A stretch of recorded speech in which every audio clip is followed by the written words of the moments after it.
चलो जी। तो बच्चों लास्ट टाइम हम लोगों ने ना बेसिकली अपना क्या करा था, शॉर्ट टर्म सोल्वेंसी रेशियो हम डिस्कस कर चुके हैं। अब हम विदाउट वेस्टिंग द टाइम अब हम लोग सीधा डिस्कशन करते हैं अपनी लॉन्ग टर्म सोल्वेंसी रेशियोज। ठीक है, तो 4 रेशियोज हम कवर करेंगे और थोड़ा लॉन्ग टर्म पोजीशन की बात करते हैं। जैसा कि अभी हमारी डिस्कशन चल रही थी उसी से कनेक्ट करता हूं। तो कुछ चीजें होती है short term targets, like short term happiness की बात करते हैं। तो आप लोगों को कभी भी इधर देख लेंगे ध्यान से, कभी भी शॉर्ट टर्म हैप्पीनेस के पीछे नहीं भागना है। आपको हमेशा किस पर फोकस करना है? परमानेंट हैप्पीनेस, यानी कि जो लॉन्ग टर्म वाली चीजें हैं। ठीक है, अभी हम लोगों ने जो शॉर्ट टर्म हैप्पीनेस की बात करी या शॉर्ट टर्म सोल्वेंसी रेशियो की बात करी, तो अभी तक हमने डिस्कस करा कि जो फर्म है, फर्म की क्या कैपेबिलिटी है, क्या फर्म शॉर्ट टर्म की लायबिलिटीज को टाइम से पे करने के लिए कैपेबल है या फिर नहीं है।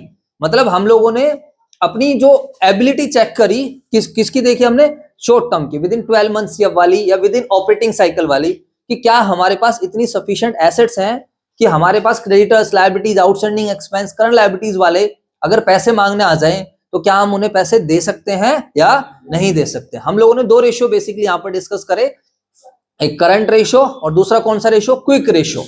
करंट रेशियो में ये कैलकुलेट करा गया कि हमारी करंट एसेट्स कितनी है as compare to current liabilities, and quick ratio में ये देखा गया कि हमारी क्विक एसेट्स कितनी है as compare to current liability. समझ आया? कुछ नहीं है। तो अब मैं उस पर ज्यादा डिटेल में नहीं ले जाऊंगा, उसको आप लोग देख लेना। बस मैं ये कहना चाहता हूं कि ये आपकी शॉर्ट टर्म पोजीशन के बारे में बता रहे थे। शॉर्ट टर्म ऑब्लिगेशंस पे कर सकते हैं, नहीं पे कर सकते टाइम से, उसके बारे में थोड़ा आपको ये बता रहे थे। ठीक है, अब अगर हम यहाँ पर डिस्कशन करते हैं तो हमारे पास लॉन्ग टर्म सोल्वेंसी रेशियो आएंगे। तो सर एक बार कोई बच्चा मुझे बुक दे दीजिए लॉन्ग टर्म सोल्वेंसी रेशियो निकालकर। तो अगर हम बात करते हैं लॉन्ग टर्म सोल्वेंसी रेशियो में क्या क्या आएगा, बातें नहीं करनी है बिल्कुल भी। लॉन्ग टर्म सोल्वेंसी रेशियोस, आज तारीख कितनी है भाई? 10 तारीख, तो 10 जनवरी, बातें नहीं, 2024। ठीक है, लॉन्ग टर्म सोल्वेंसी रेशियो में बेसिकली क्या क्या आएगा, ये आपकी लॉन्ग टर्म फाइनेंशियल पोजीशन के बारे में बताएंगे। लॉन्ग टर्म एबिलिटी टू पे, कि हमारा जो फर्म है क्या वो हम टाइम से पेमेंट कर पाएंगे या नहीं कर पाएंगे in case of long term. Solvency का मतलब आप सभी बच्चों को पता है, सोल्वेंसी का क्या मतलब होता है? एबिलिटी टू पे। अगर कोई व्यक्ति अपना, किसी ने कर्जा लिया है, किसी ने कहीं से लोन लिया है और वो व्यक्ति अपना कर्जा देने की स्थिति में है, तो क्या है, मतलब टाइम से पैसा वापस कर दे तो सोल्वेंट बोल देते हैं, अदरवाइज तो क्या है? इंसॉल्वेंट। समझ आया नहीं है? तो जो मैंने अभी आपको बताया कि जब कई बार हम ज्यादा डेट्स में चले जाते हैं, हमारे पास कहीं से रिवेन्यू सोर्स नहीं होते हैं, तो फिर हम क्या बन जाते हैं? इंसॉल्वेंट भी बन जाते हैं।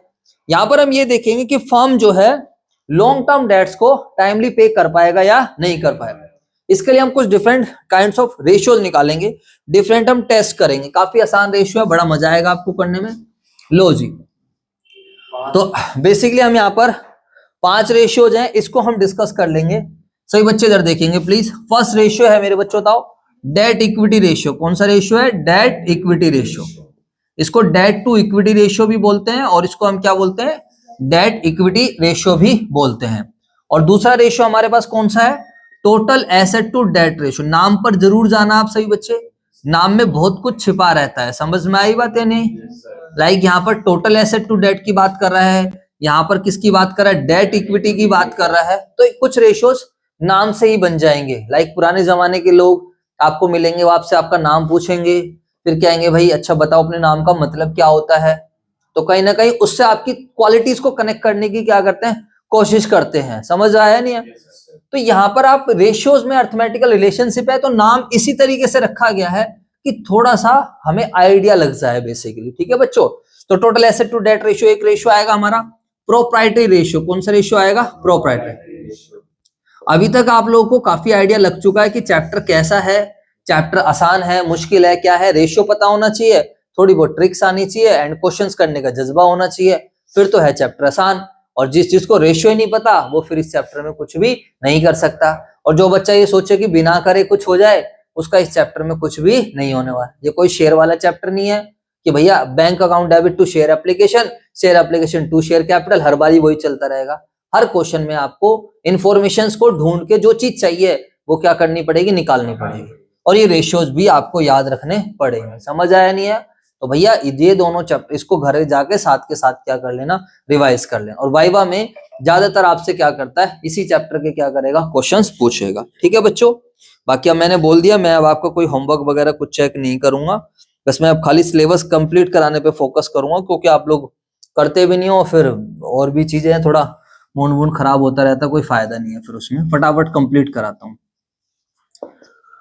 आज हम कॉन्सेप्चुअली इन सबको कवर करेंगे और कोशिश करेंगे क्वेश्चंस भी हो पाए, नहीं हो पाया तो बट कॉन्सेप्चुअली मैं सारे रेशियोज आपको कवर करा दूंगा, फिर आप एग्जांपल एंड क्वेश्चंस क्या करना, ट्राई करना। ठीक है, एक नया रेशियो इस बार आपके सिलेबस में आया, that is debt to capital employed ratio. ठीक है, debt to capital employed ratio. ठीक है, तो सर हम नाम का जरूर ध्यान रखेंगे, मजा आएगा सर, बिल्कुल नामकरण में बहुत सारी चीजें क्या होती हैं, छिपी हैं। ठीक है सर, पहला बताइए डेट इक्विटी रेशियो क्या है। तो जैसा नाम वैसे ही काम, तो डेट इक्विटी रेशियो बेसिकली कहता है it is the relationship between debts and equity. तो डेट्स और इक्विटी का रिलेशन है। डेट्स कौन से डेट्स होते हैं मेरे बच्चों, बताओ, लॉन्ग टर्म, बस बात खत्म। अब बात आती है सर ये डेट इक्विटी रेशियो जो है, डेट्स कैसे निकलेंगे, how the debts will be calculated. तो डेट्स मेरे बच्चों नॉन करंट लायबिलिटीज होते थे ना, बड़े कर्जे की बात चल रही है। लॉन्ग टर्म सोल्वेंसी रेशियोज बेसिकली वो रेशियोज जो हमारी लॉन्ग टर्म सोल्वेंसी के बारे में बताएंगे कि एक फर्म के उन डेट्स को, क्या फर्म उन डेट्स को टाइमली पे करने में कैपेबल है या नहीं है, जो अराइज होने वाले हैं आफ्टर 12 मंथ्स या फिर आफ्टर ऑपरेटिंग साइकिल। ठीक है मेरे बच्चों, तो अगर हम डेट्स की बात करते हैं तो डेट्स में यहाँ पर करंट लायबिलिटीज नहीं ली जाएगी। डेट्स का मतलब कौन सा आएगा, लॉन्ग टर्म डेट्स। डेट्स का मतलब क्या होगा, लॉन्ग टर्म। और वो कैसे निकलेगा, ये निकलेगा बेसिकली L प्लस एल। कैसे निकलेगा, L प्लस एल। अगर आपको बैलेंस शीट याद हो तो आप L प्लस एल का मतलब बता सकते हो। नॉन करंट लायबिलिटीज के अंदर, नॉन करंट लायबिलिटीज के अंदर क्या होता था, LOL बीच में D, LOL बीच में D। तो पहले वाले एल से क्या बनता था, पहले वाले एल से क्या बनता है, लॉन्ग टर्म बोरोइंग। समझ आ गई बात या नहीं आ गई। तो यहां पर आ जाएगा मेरे बच्चों जो फर्स्ट एल है that is long term borrowings, और दूसरे वाला एल क्या बनेगा, लॉन्ग टर्म प्रोविजंस। बस सिंपल सा मतलब ये है। लेकिन मैं अगर लॉन्ग टर्म बोरोइंग्स की भी बात करूं तो लॉन्ग टर्म बोरोइंग्स के अंदर क्या क्या देखने को मिल जाता है, डिबेंचर्स, फर्स्ट चैप्टर याद करो यार, डिबेंचर्स आ जाएगा, कोई बॉन्ड आ जाएगा, कोई क्या आ जाएगा, कोई टर्म लोन आ जाएगा। समझ में आ गई बात। और लॉन्ग टर्म प्रोविजन में क्या आएगा बताओ सारे बच्चे, लॉन्ग टर्म प्रोविजन में प्रोविजन फॉर लीव एनकैशमेंट आ जाएगा, है ना, प्रोविजन फॉर ग्रेचुटी वगैरह का आ जाएगा, या कोई भी लॉन्ग टर्म प्रोविजन जो हमने वारंटी वगैरह के लिए प्रोविजन बनाया है। जैसे कि हमारी घड़ी है, हमारी कंपनी मोबाइल की कंपनी है, तो हमने एक प्रोविजन बना रखा है कि भाई आपका मोबाइल 2 साल की वारंटी है, अगर उसमें कोई भी दिक्कत आए तो आप हमारे से क्या करा लेना, ठीक करा लेना। हम वो तो हम उसके लिए हम अपने पास पहले से रिजर्व बनाकर चलते हैं, पैसा बचाकर चलते हैं। तो वो क्या बनी, एक तरीके से provision for warranty, long term. समझ में आया नहीं है। अब भाई 2 साल तक तो हमें वेट करना पड़ेगा, हमें अपने मोबाइल पे इतना भरोसा है कि 1 साल तक कोई खराबी नहीं आएगी, 1 साल बाद आ सकता है। तो ये लॉन्ग टर्म वाले प्रोविजंस बन जाते हैं। अब प्रोविजन वो अलग से भी दे सकता है और इंडिविजुअली भी बता सकता है। अरे बोल दीजिए यार सारे बच्चे। बाकी जो है ना आने को तो इसमें डेट्स के अंदर वो भी आ सकता था, LOL बीच में D भी आ सकता था, लेकिन आपके CBSE ने मना कर रखा है। CBSE की एक 2013 में अनाउंसमेंट आई थी कि भाई आपसे ना 12th लेवल पर हम अदर लॉन्ग टर्म लायबिलिटीज और D का ट्रीटमेंट हम आपसे नहीं पूछेंगे। समझ में आ गई बात या नहीं आ गई, जवाब दो यार। भाई यार तू यार थोड़ा सीधा होकर बैठ जा, क्लास की तरह बैठा कर यार। हाँ यार, हाँ जी, पीछे हो जा, पीछे बिल्कुल। तो अगर हम सिंपल सी बात करते हैं तो ये पेज नंबर 3.25 पर है, आप लोग देख सकते हो। यहाँ पर ये CBSE का सर्कुलर था, 2013 में आया था, ये एकेडमिक नंबर है उसका 2 जुलाई 2013। Accounting treatment of other long term liabilities is not to be evaluated, therefore it is not discussed and also not included in the formulas, illustrations and question. समझ में आ गई बात या नहीं आ गई, अरे बोल दो यार। प्रोविजन का मतलब आपको ऑलरेडी समझा रखा है। प्रोविजन का मतलब होता है प्रॉफिट में से अपना पैसा बचाकर चलना फ्यूचर में होने वाली सर्टेन लायबिलिटी के लिए, सर्टेन एक्सपेंस के लिए, बट जिसका अमाउंट क्या है, अनसर्टेन। अमाउंट नहीं पता होता, अगर अमाउंट पता है तो वो लायबिलिटी बन जाएगी। बुक से पढ़ देता हूँ, इस वाले पुराने चैप्टर में भी पढ़वाया था, TS ग्रेवाल 2023 एडिशन यूज कर रहे हैं हम। Provision is made to meet a liability amount of which is not determined but is provided by making a best estimate. Since long term provision are in the nature of long term liabilities, they are included in external equity यानी कि external debts in spite of the fact that the amount may be different at the time of settlement of liabilities. अब यहाँ पर इन्होंने लिख रखा है long term borrowings और लॉन्ग टर्म प्रोविजंस का एग्जाम्पल। समझ में आया कुछ नहीं है जी सर? तो अब अगर सर हम इक्विटी की बात करते हैं, डेट्स के बारे में तो सर आपने हमें बहुत अच्छे से समझा दिया है। What is the meaning of equity? बताओ इक्विटी का क्या मतलब होगा? इक्विटी भी तो आप लोगों ने सुना ही था। इक्विटी होता है शेयर होल्डर्स फंड। इक्विटी क्या होता है मेरे बच्चे बताओ? Share holders fund. Equity and liabilities था, उसी टाइम मैंने समझाया था दो चीज आएंगी, एक इक्विटी आएगी और एक क्या आएगी? लायबिलिटीज। तो इक्विटी का मतलब है share holders fund. What is the meaning of share holders fund? Share holders का फंड का मतलब है मालिकों का पैसा। तो शेयर होल्डर्स फंड कैसे निकलेगा अगर मैं आप लोगों से बात करता हूं तो ये निकलेगा शेयर कैपिटल, दूसरा कैसे निकलेगा? रिजर्व एंड सरप्लस, प्लस में थर्ड जो है मनी रिसीव्ड्स अगेंस्ट शेयर वन। वो बात अलग है, इसका वो आपसे पूछता नहीं है, मना कर रखा है, ये दो ही ले लेते हैं। समझ में आ गई बात या नहीं आ गई? मनी रिसीव्ड्स अगेंस्ट शेयर वारंट्स का भी आपसे वो ट्रीटमेंट नहीं पूछेगा। चलो जी सर ठीक है। तो reserve and surplus, share capital में कौन सी कैपिटल आती है? Authorise, issued, subscribe. लेकिन फाइनेंशियल प्रोस्पेक्टिव देखा जाए या जो काम की रहती है वो कौन सी रहती है? खाली इशूड है ना, ऑथराइज का कोई रोल नहीं रहता, इशूड का कोई रोल नहीं रहता, सब्सक्राइब्ड शेयर कैपिटल का क्या रहता है? रोल।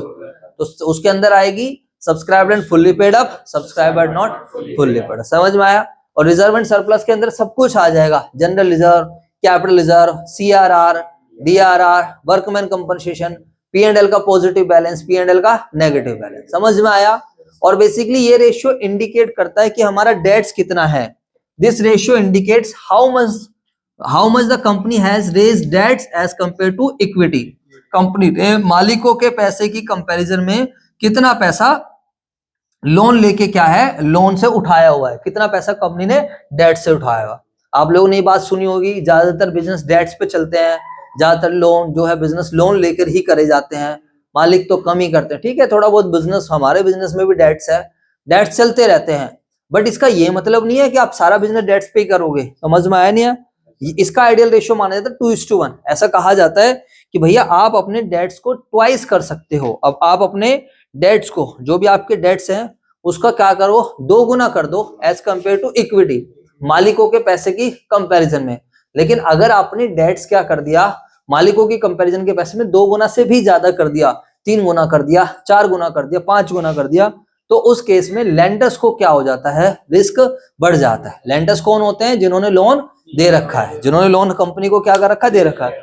उनका रिस्क क्यों बढ़ जाता है? मैंने 100 रुपए लगा रखे हैं और बाहर वाले के कितने पैसे लगे हुए हैं? 500 रुपए। अब बताओ भाई, मालिक खुद के अपने पैसे 100 रुपए लगा रहा है, बाहर वालों के पैसे 500 लगा रहा है, इसका मतलब कुछ ना कुछ मालिक के दिमाग में गड़बड़ घोटाला करने की क्या है? चल रही है। सारा पैसा क्या कर रहा है? वो बाहर का ही लगा रहा है। समझ में आई बात या नहीं है? तो ऐसे निकलेगा। तो कहता है high debt ratio means that enterprise depending more on the long term dates.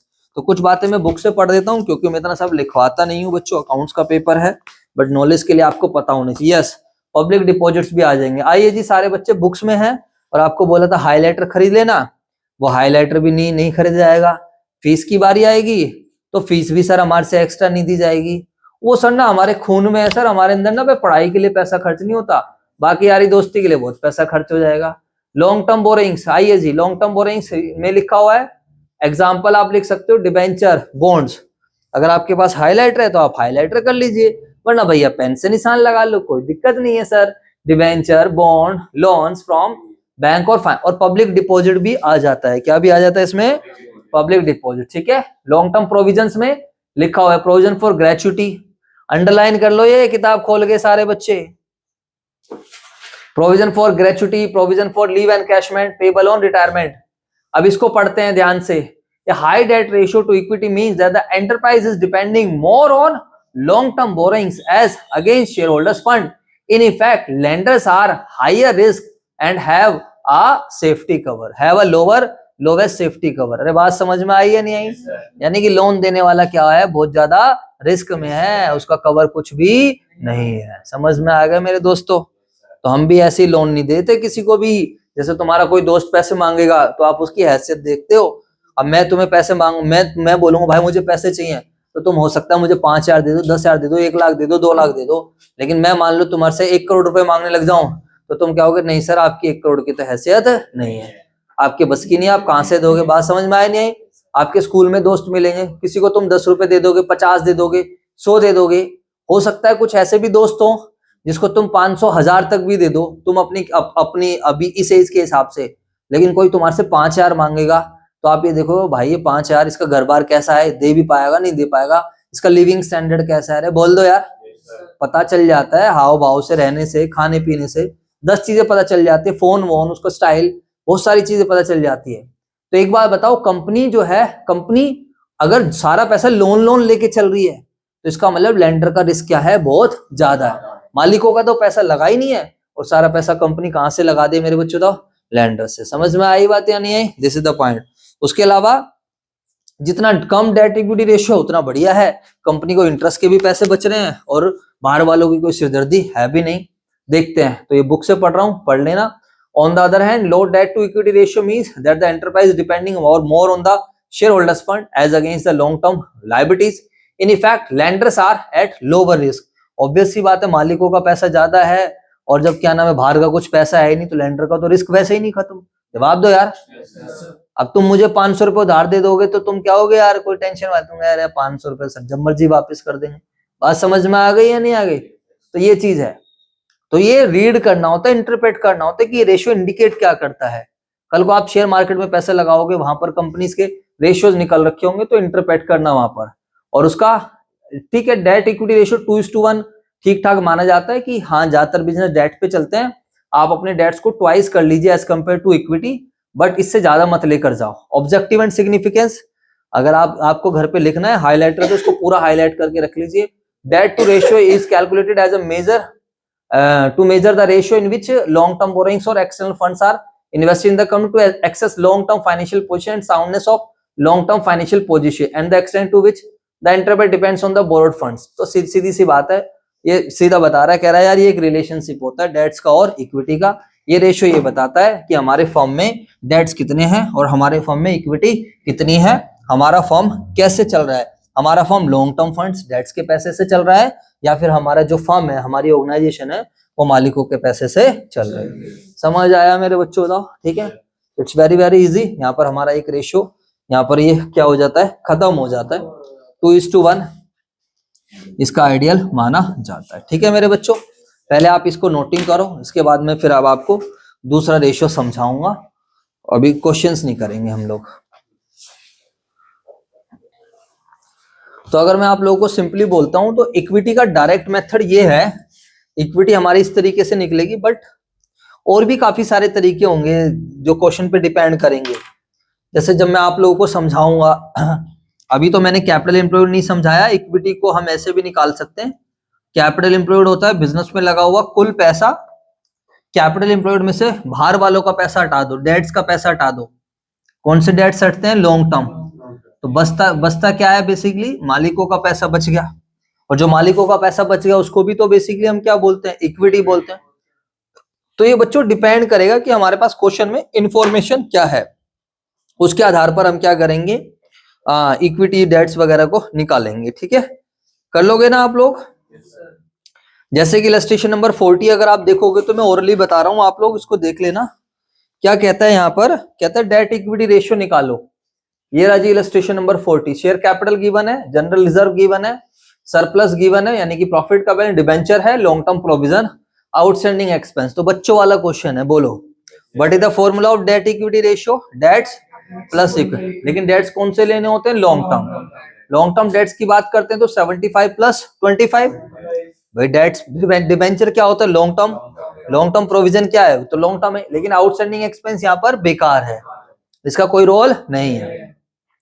उसके अलावा जब इक्विटी की बात करते हैं 1 लाख जमा 70 जमा 30, शेयर कैपिटल जमा जनरल रिजर्व जमा रिजर्व एसपीएल का बैलेंस। अरे बोल दो यार। तो 1 लाख डिवाइड बाय 2 लाख तो 0.50:1 आ जाता है।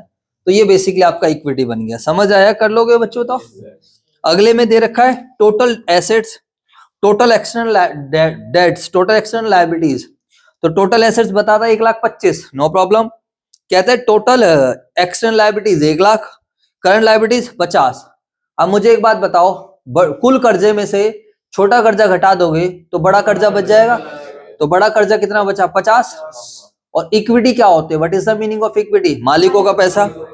टोटल एसेट्स हमारे पास कितने के, जल्दी से बताओ, 1,25,000। तो टोटल एसेट्स हमारी एक तरीके से you can say capital employed के बराबर हो जाएगी, बिजनेस में लगा हुआ कुल पैसा। अरे जवाब दो यार।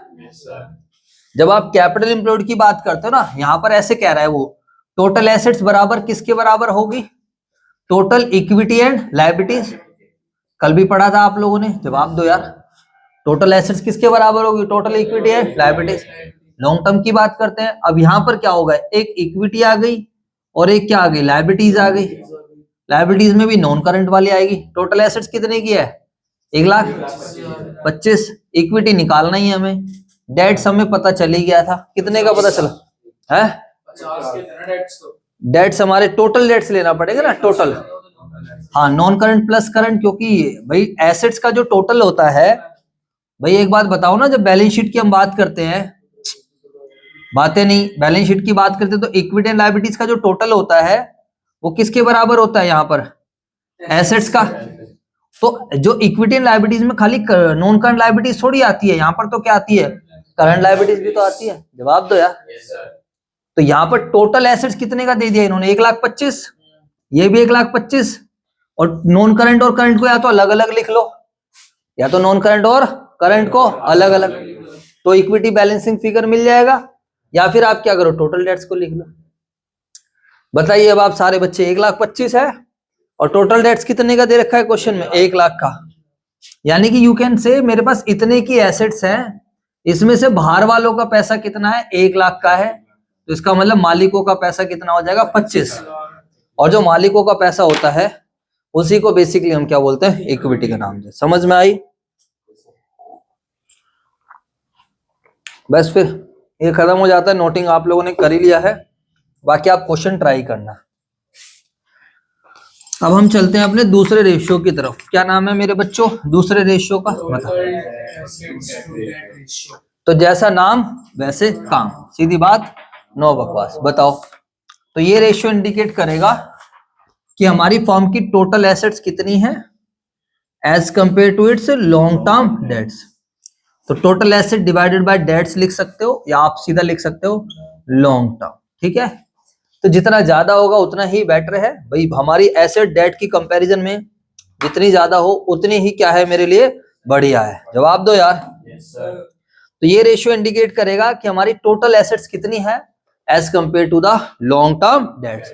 लेकिन डेट्स में प्लीज टोटल मत ले लेना, डेट्स में प्लीज क्या करना मेरे बच्चों, बताओ, टोटल मत ले। डेट्स में कौन सा डेट्स लेना है हमें, लॉन्ग टर्म डेट्स। ठीक है मेरे बच्चों, बताओ, बोलो। जब टोटल एसेट्स की बात करी जा रही है तो टोटल एसेट्स कैसे निकलेगा ये देख लीजिए आप सारे बच्चे। तो टोटल एसेट्स में हमारे पास दो तरीके की एसेट्स होती थी, बताओ सारे बच्चे। एक थी नॉन करंट एसेट्स और एक करंट। तो नॉन करंट एसेट्स में सब आ जाएगा, बताओ सारे बच्चे।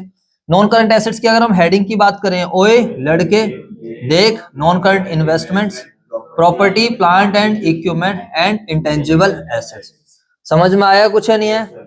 तो प्रॉपर्टी आपसे ना ज्यादा पूछता नहीं है, कहता है इसके अंदर बस आप क्या करना, इसमें आप टेंजिबल एसेट्स ले लेना और इंटेंजिबल है।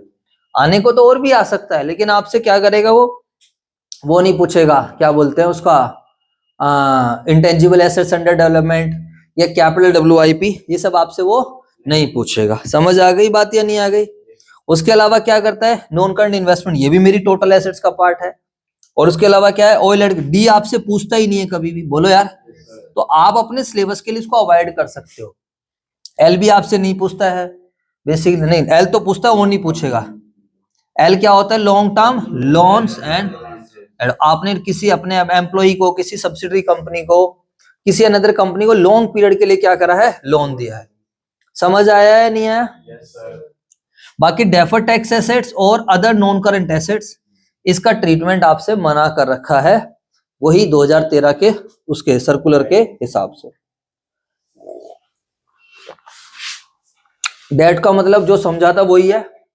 डेट्स का मतलब there is no change. L plus L, L से क्या बनता है, long term borrowings, long term provision. Borrowing के एग्जांपल बताओ, दोबारा याद आ जाएगा। डिबेंचर, बॉन्ड, टर्म लोन, ऐसे बार बार लिख रहा हूं सो दैट याद आ जाए। पब्लिक डिपॉजिट क्या है मेरे बच्चों बताओ, पब्लिक डिपॉजिट। और लॉन्ग टर्म प्रोविजंस में क्या आएगा बताओ सारे बच्चे, प्रोविजन फॉर लीव एनकैशमेंट, ठीक है, ये आपको याद हो जाएंगे, प्रैक्टिस करोगे, provision for gratuity, provision for guarantee, but लेकिन लॉन्ग टर्म वाला ना कि शॉर्ट टर्म वाला। तब आप सारे बच्चे इसको लिख लेंगे, जितना ज्यादा होगा उतना ही बेटर है। अभी ऑब्जेक्टिव और सिग्निफिकेंस पढ़वा देता हूं, डोंट वरी, फटाफट कॉपी करो। इसके बाद हम अपने अनदर रेशियो की तरफ चलते हैं, और जिसका बेसिकली क्या नाम है, प्रोप्राइटरी रेशियो, ठीक है, ये इसका उल्टा होगा। किसका, total asset to debt ratio, इसका कुछ आइडियल नहीं है, जितना ज्यादा हो उतना ही बढ़िया है, कोई टेंशन नहीं है। मतलब डेट्स क्यों ही लेना यार, डेट्स तभी लो जब आपके पास खुद का पैसा ना हो, तो इसका आइडियल ऐसा कुछ है नहीं, ठीक है भाई साहब। डेट्स जितने कम होंगे उतना ही फायदा है, बोलो यार, और एसेट जितनी ज्यादा होंगी उतना ही क्या है, बढ़िया है। अब मान लो मेरे पास मोबाइल फोन है, मेरे पास गाड़ी है, कुछ भी है, लेकिन मेरे पास डेट नहीं है, तो अच्छी बात है ना, मेरी कोई टेंशन नहीं है, जो कमाऊंगा अपने पास है। लेकिन अब एसेट्स है, मोबाइल है, गाड़ी है, दुनिया भर की चीज, लेकिन साथ में क्या चल रहा है, डेट्स भी चल रहा है, तो फिर उसका इतना फायदा नहीं है। डेट्स तो तभी उठाओ जब आप लोगों को लगता है कि यार बिना इसके काम नहीं चलेगा। चलो जी सर, तो the objective of computing the ratio is to measure relationship between total assets and long term debts. ये आपको याद नहीं करना है, बस खाली पढ़ लोगे तो भी ध्यान रहेगा। Since it measure the relationship between total assets and long term debts, loose tools and store and spares are not excluded. ध्यान रखना, ये कोई करंट रेशियो तो हम निकाल नहीं रहे हैं, कोई पेमेंट का तो चक्कर है नहीं, कोई ऑब्लिगेशन तो है नहीं कि हमने पे करना है। जवाब दो यार।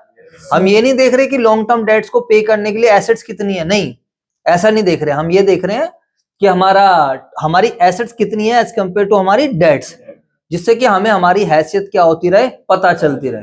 जवाब दो यार।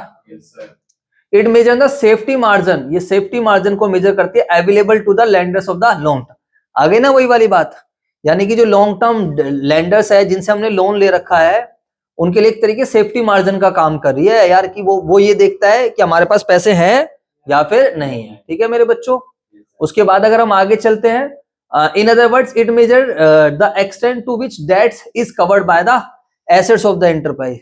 दूसरे ये बताता है कि हमारी डेट्स जो है एसेट्स है, एसेट्स ने हमारे डेट्स को कितना कवर किया है, ठीक है मेरे बच्चों। बताओ चलो जी सर, तो हमारे कवरेज रहता है कि भैया एसेट्स हमारे पास जितनी ज्यादा होगी उतना ही क्या है, बढ़िया है, ठीक है मेरे बच्चों। चलो उसके अलावा ये हाई रेशियो, इसको ये आ गया जो आप मेरे से पूछ रहे थे कि भैया लोअर बेटर है हायर बेटर है, क्या है ये high ratio means high safety cover for the lenders to the business. तो मैंने बोला जितना ज्यादा होगा उतना ही क्या होगा, बेटर। अब ज्यादा कब होगा, जब टोटल एसेट्स क्या होगी, ज्यादा, और डेट्स क्या होंगे, कम होंगे। तो लेंडर तो बड़े प्यार से डेट्स देगा ना, यार इसके पास पैसा बहुत है, इसके पास एसेट बहुत है, मेरा पैसा बिल्कुल सेफ है। On the other hand low ratio means lower safety for lenders as the business depends largely on outside loan for its existence. In other words, investment by the proprietor is low. तो अगर आपके पास highlighter है तो आप इसको highlight कर सकते हो। These are the keywords जिसको आप लोगों को जब भी रिवाइज करो तो आपको हमेशा क्या करना चाहिए, पढ़ना चाहिए। समझ आया? बाकी मैं आप लोगों को बता दूं, चैप्टर के एंड में आपको एक चार्ट दिया होगा और उस चार्ट में सारे रेशियोज को बहुत अच्छे से समराइज कर रखा है और बहुत अच्छे से सबके ऑब्जेक्टिव एंड सिग्निफिकेंस भी क्या है, लिख रखे हैं। तो मेरी तो आपका एडवाइस ये है, थोड़े बहुत पैसे खर्च कर लो तो, बट वो मुझे लगता नहीं है कि तुम खर्च करोगे। आप इसकी फोटो स्टेट करा लो और जिस भी रूम में पढ़ते हो, अगर ऐसे कोई छोटा नोटिस बोर्ड लग जाए या जो भी है तो आप वहां लगा दो या फिर इसको चिपका दो फिर आप, जिससे कि क्या हो, जब भी आप आ रहे हो जा रहे हो तो आपको रेशियो भी पता चल जाए। कभी खड़े खड़े हम जैसे ब्रश कर रहे हैं, कहीं बाहर कुछ खा रहे हैं, किसी मल्टीटास्किंग भी कर रहे हैं, तो हमें उसके आइडियाज लग जाए। यहाँ पर इन्होंने बहुत सारी चीजें बहुत अच्छे से क्या कर रखी है, आपको एक्सप्लेन कर रखी है। ये रेशियो दिखने में छोटा होता है, बट बच्चों इसके अंदर बहुत सारी बातें होती है। देखो खाली ये नहीं देखना हम लोगों को, current ratio, current asset divide by current liabilities, ये रहा करंट एसेट्स के अंदर ये आ गई, current liabilities, quick ratio, debt equity, 4 ratio हमने करा दी है। बट बाकी डोंट वरी, मैं जैसे चैप्टर खत्म होगा तो मैं आधे घंटे में भी आपको पूरा चैप्टर कॉन्सेप्चुअली वहां पर करा दूंगा। चलो सर, इसके बाद अगर हम बात करते हैं थर्ड रेशियो की तरफ चलते हैं, प्रोप्राइटरी रेशियो।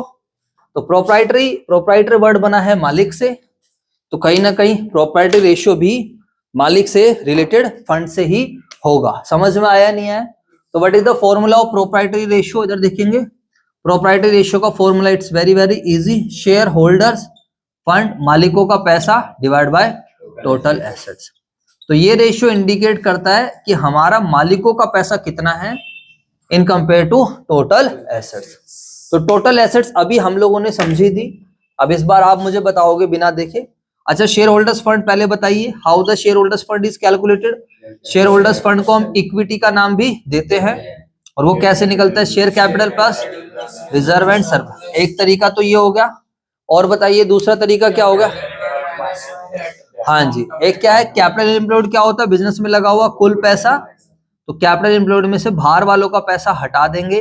डेट्स समझ में आ गई बात, total debts you can say, अगर लॉन्ग टर्म शॉर्ट टर्म सब हटा दो तो basically you will able to find out the मालिकों का पैसा। समझ में आ गई बात या नहीं आ गई? ये ऊपर लिखा भी हुआ है, इतनी कोई बड़ी बात नहीं है। वहीं अगर हम बात करते हैं टोटल एसेट्स की, तो बताइए how the total assets is calculated. हाँ जी, जल्दी से बताओ। टोटल एसेट्स में दो तरीके की एसेट्स थी, नॉन करंट एसेट्स और करंट एसेट्स। यहां पर लिख देता हूं मैं, बताइए what is non current assets. Non current assets कैसे निकलती थी, याद करो।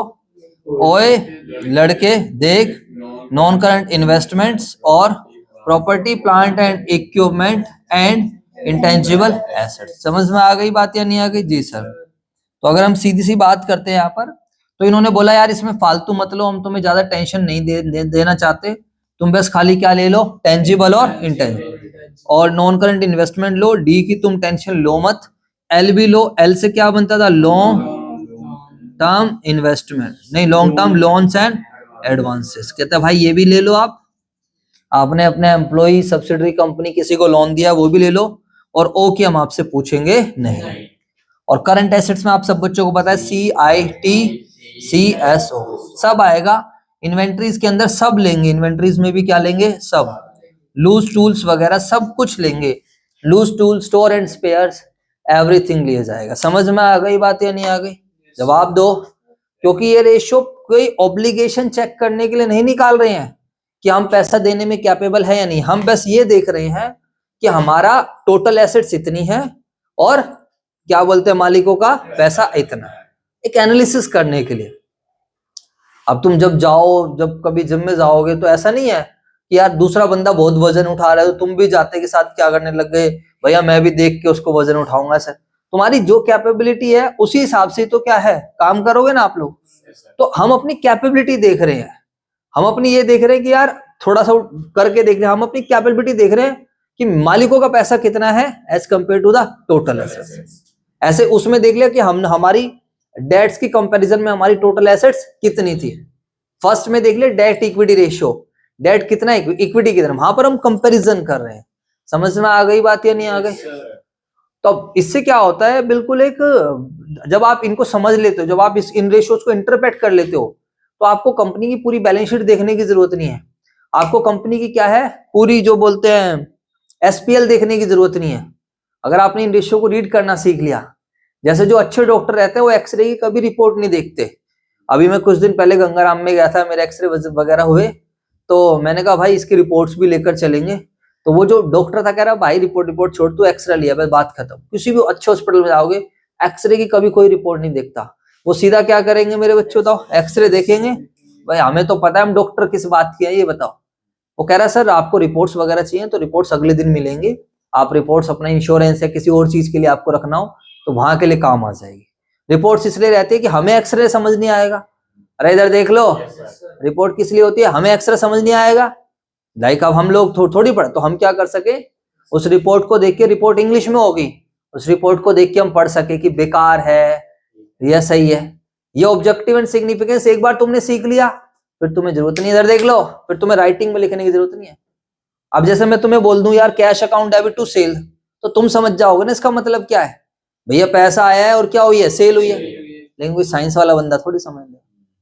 तो उसी तरीके से अगर तुम्हारे कॉन्सेप्ट्स अच्छे हैं, तुम लॉजिकली पढ़ रहे हो, तो तुम डेट इक्विटी रेशियो सीधा, अच्छा डेट इतनी, इक्विटी इतनी है, मतलब मालिकों के कंपैरिजन में पैसा इतना है, 2:1 तक चलता है, अच्छा 4:1 है, अरे यार 4:1 तो क्या यार बहुत ज्यादा है, कंपनी जो है ना सारा लेंडर्स का रिस्क बहुत ज्यादा है, और ज्यादातर कंपनी, जो कंपनी है ज्यादातर बाहर के पैसे से क्या है चल रही है, समझ आया नहीं?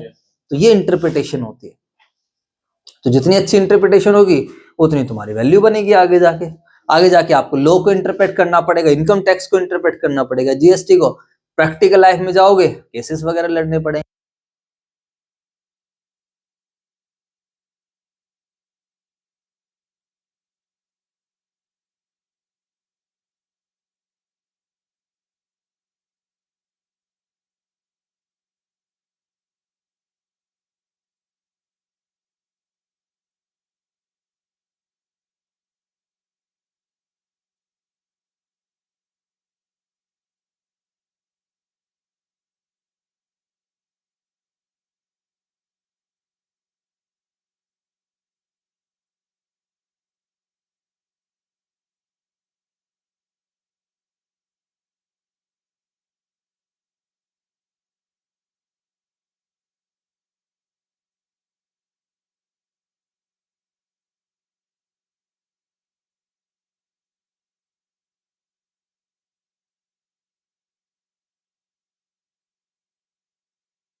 तो एसपीएल सारे बच्चों को आता है, बोलो हाँ या ना। एसपीएल याद करो, part 2 schedule 3 of companies act 2013, जवाब दो यार। तो उसमें क्या था एसपीएल का फॉर्मेट, वो आप देख लेना। फर्स्ट क्या था, रेवेन्यू फ्रॉम ऑपरेशन, सेकंड क्या था, अदर इनकम, इन दोनों को जोड़ते थे। थर्ड टोटल रेवेन्यू, फोर्थ क्या होता था, expenses, expenses C P C E F D O, जवाब दो यार। फिर ऐसे क्या बनता था, टोटल एक्सपेंसेस। कुछ याद है, भूल गए सर, हमने तो पढ़ाई नहीं कर जाएगा, आपने तो बहुत अच्छे से कराया था। सी से बनता था cost of material consume, P से बनता था purchase of stock in trade, C से change in inventories of finish goods WIP and stock in trade. जो घर जाके नहीं पढ़ते उन्हें अंदर अंदर खुद ही रियलाइज होता रहेगा। हमारी बुद्धि रहती ना, वो बुद्धि हमें खुद रियलाइज कराती है। मन जो होता है हमारा, मन हमेशा कंफर्ट जोन, मन हमेशा आराम की तरफ लेके जाएगा, लेकिन बुद्धि आपको बार बार टोंट करती रहेगी, कहीं ना कहीं यार तू गलत कर रहा है, कहीं ना कहीं यार तू ठीक नहीं कर रहा है, तू पढ़ नहीं रहा है यार, टाइम आ गया, पेपर आ गया, फिर भी नहीं पढ़ रहे हैं। तो वो तुम्हारी बुद्धि, अब तुम्हें कुछ याद नहीं आ रहा है, तो इसका मतलब क्या है कि तुमने लापरवाहियां कर रखी है। और अब बस होगा क्या, ऐसी लापरवाही करते करते 10 जनवरी आ चुकी है, 10 फरवरी आ जाएगी और फिर 25 फरवरी आ जाएगी, तुम्हारे पेपर शुरू हो जाएंगे। और ऐसी लापरवाही करते करते आधी अधूरी प्रिपरेशन के साथ कहाँ पहुंच जाओगे आप, पेपर में। और पेपर में जो भी तुम्हारे से होगा करके अपना आ जाओगे। कोशिश करो कि आधी अधूरी प्रिपरेशन के साथ मत जाओ, कोशिश करो इस टाइम मन की मत सुनो, कोशिश करो बुद्धि की सुनो इस टाइम, क्योंकि बुद्धि हमेशा क्या करती है, हमें सही रास्ते पे ले जाती है। और मन हमेशा कहाँ लेकर जाता है, आराम। मन को आराम पसंद है, तभी तो मन और बुद्धि में क्या चलती रहती है, लड़ाई चलती रहती है। तो सीधी सी बात है, आराम पे जाओगे तो फिर कुछ नहीं होगा। अभी जो भी टाइम है, मैं तो हमेशा पास भूल जाओ, जो भी टाइम है छोड़ दो उस चीज को, जो टाइम है उसको यूटिलाइज करो। स्कूल मत जाओ, पढ़ो, क्लास वर्क कॉपी उठाओ, बैठो। मन तुम्हें बेड में लेके पढ़े के बैठ रहेगा, तुम थोड़ा निकलो, जितने शरीर के नीचे उतना थोड़ा उठो, किताब उठाओ और क्वेश्चंस करना स्टार्ट कर दो। क्वेश्चंस नहीं होते तो एग्जाम्पल करो, अपने मन को ही तो हराना है। अब मन क्या करता है, क्वेश्चंस कर रहे हो तुम लोग तो क्वेश्चन नहीं निकले, चल एग्जाम्पल ही कर लेते हैं। एग्जाम्पल करने जा रहे होते हो तो फिर देखने लग जाते हैं हम। छोड़ना दिमाग क्यों, क्योंकि मन को हर जगह क्या पसंद है बताओ, मन को कंफर्ट जोन। सिंपल सा फंडा ही है। घर जाते हैं हमें वो सहूलियत मिल जाती है, माँ बाप तो अपना फर्ज निभा रहे होते हैं, कहीं ना कहीं हम लाड प्यार के चक्कर में हम अपने उसके क्या होते हैं, हम अपना फर्ज ही नहीं निभा रहे होते हैं उसमें। थोड़ा सा जो भी जितने भी लोग कामयाब हुए हैं, अभी इसका अमरदीप का इंटरव्यू आएगा, देखना आप सारे बच्चे। भाई साहब 2022 में 12th करी और अभी फर्स्ट बोथ ग्रुप्स जो है फर्स्ट अटेम्प्ट में क्लियर करे। और एक ही सबसे जो मूल मंत्र दिया, सेल्फ डिसिप्लिन। कह रहा भैया 10-10 12-12 घंटे लाइब्रेरी में बैठा रहता था। कोई बहुत ब्रिलियंट स्टूडेंट नहीं है कि बहुत अच्छा, हाँ एवरेज बच्चा है, मेहनती बच्चा है, सही था। 12th में भी ठीक ठाक नंबर थे, 94, हर एक सब्जेक्ट्स में आ गए थे। मैथ्स नहीं थी फिर भी सीए फाउंडेशन बहुत अच्छे तरीके से अपनी निकाली और इंटरमीडिएट फर्स्ट अटेम्प्ट में बहुत ग्रुप्स निकाल के अपना अब आ गया फाइनल में। कह रहा भैया अब सेल्फ डिसिप्लिन बहुत बढ़िया था।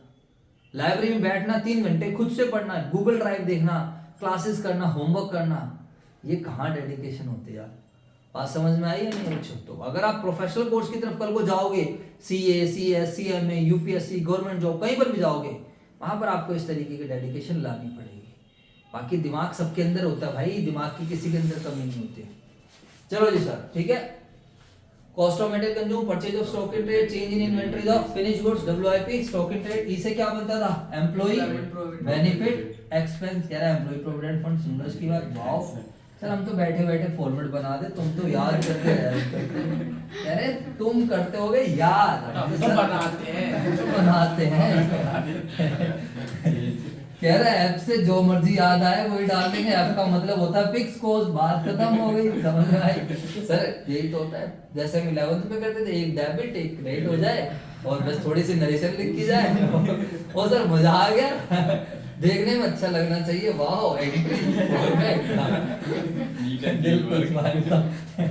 तो मेरे भाई वो ऐसा नहीं होता है, ठीक है।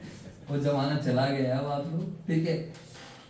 CPCE से क्या बनेगा, फाइनेंस कॉस्ट। डी से क्या बनेगा, डेप्रिसिएशन एंड अमोर्टाइजेशन एक्सपेंस। और ओ से बनता था अदर एक्सपेंस। टोटल रेवेन्यू में से सारे एक्सपेंस माइनस करते थे तो हमें मिलता था प्रॉफिट बिफोर टैक्स, उसमें से हम टैक्स माइनस करते थे तो देन हमें मिलता था प्रॉफिट आफ्टर टैक्स। ठीक है मेरे बच्चों। Yes sir. तो आप ऐसे अगर आपको ज़्यादा इन्फॉर्मेशन देगा तो आप इस तरीके से जा सकते हो, बट मैंने आपको इनडायरेक्टली एसपीएल रिवाइज कराया है यहाँ पर। चाहता तो मैं नहीं भी कराता, बट अगर ये सारी इन्फॉर्मेशन गिवन होगी तो आपको ऐसे जाना पड़ेगा। प्रॉफिट आफ्टर टैक्स में फिर टैक्स प्लस कर दोगे तो क्या मिल जाएगा, प्रॉफिट बिफोर टैक्स। अरे बोल दो यार। Yes sir. और आप इसमें क्या कर दोगे, इंटरेस्ट भी प्लस कर दोगे, interest on long term debts. तो ये क्या आ जाएगा, profit before interest and tax. समझ आया मेरे दोस्तों?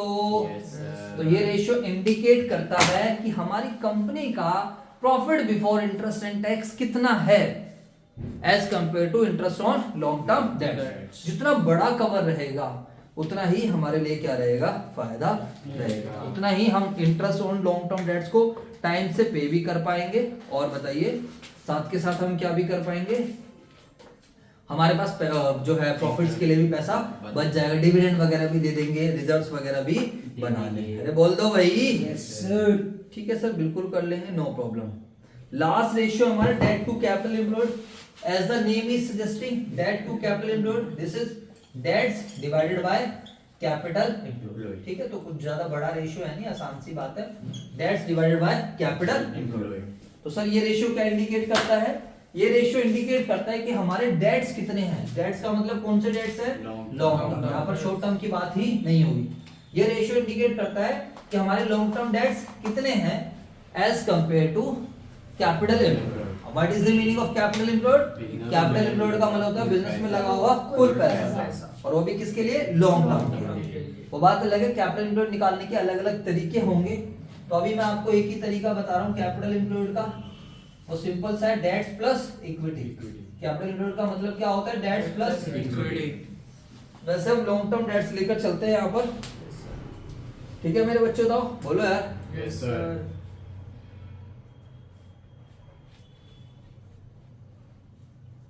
कैपिटल एम्प्लॉयड निकालने की दो अप्रोच होती है, एक लायबिलिटी साइड अप्रोच होती है और दूसरी कौन सी अप्रोच होती है, एसेट साइड। तो लायबिलिटी साइड अप्रोच में कैपिटल एम्प्लॉयड का ये तरीका है, बाकी एसेट साइड अप्रोच में बाद में बताऊंगा, मेरे पास थोड़ा सा टाइम कम है, वरना मैं आप बताया था, अभी वो भाई भी आ गए होंगे, टाइम थोड़ा ज्यादा हो रहा है। तो आज के लिए फिर मेरे बच्चों हम इतना ही कवर करेंगे। ठीक है, ये रेशियो इंडिकेट करता है कि बिजनेस में जो कुल पैसा लगा है उसमें लॉन्ग टर्म डेट्स कितना है। ठीक है, तो सर आज का हमारा होमवर्क, सारी इलस्ट्रेशन ट्राई कर लेना, इलस्ट्रेशन 70 तक सारी इलस्ट्रेशन करनी है और साथ के साथ क्वेश्चंस करने हैं आप लोगों को। इधर देखेंगे सारे बच्चे, क्वेश्चंस कहां तक करने हैं, 79 तक कर लोगे सभी बच्चे? Yes sir. अगली क्लास में हो सकता है मैं 1 घंटा पहले इनके क्वेश्चंस और इलस्ट्रेशन की प्रैक्टिस कराऊं, और उसके बाद 1 घंटे के बाद जितना भी टाइम बचेगा उसमें मैं फिर कौन सा रेशियो कराऊं, एक्टिविटी रेशियो। समझ आएगा मेरे दोस्तों? तो मैं होमवर्क नहीं चेक करूंगा, पहले ही बता दिया है, आप सभी बच्चे करके लाना, नहीं करके लाओगे तो आपसे पेपर में ये चैप्टर नहीं होने वाला। मैं सीरियसली इस बैच में नहीं एक्सपेक्ट कर रहा हूँ कि मुझे कोई बच्चा 90 प्लस देने वाला है, क्योंकि आप लोगों के हालात उस तरीके के नहीं है, तो मैं अननेसेसरी अपने आप को भी हर्ट करूं, परेशान करूं, ऐसा कोई फायदा है नहीं। आपसे जितना होए उतना आप कर लो, लेकिन इतना है, अगर आप अभी भी नहीं करोगे तो फिर आपका कुछ खास रिजल्ट ऐसा बनेगा नहीं। ठीक है मेरे बच्चों, बाकी मेहनत करोगे तो आ भी सकते हैं, लेकिन मेहनत आप लोगों को करनी पड़ेगी। चलो जी, फिर आज के लिए इतना ही, थैंक यू सो मच। इसको आप नोटिंग कर लीजिए।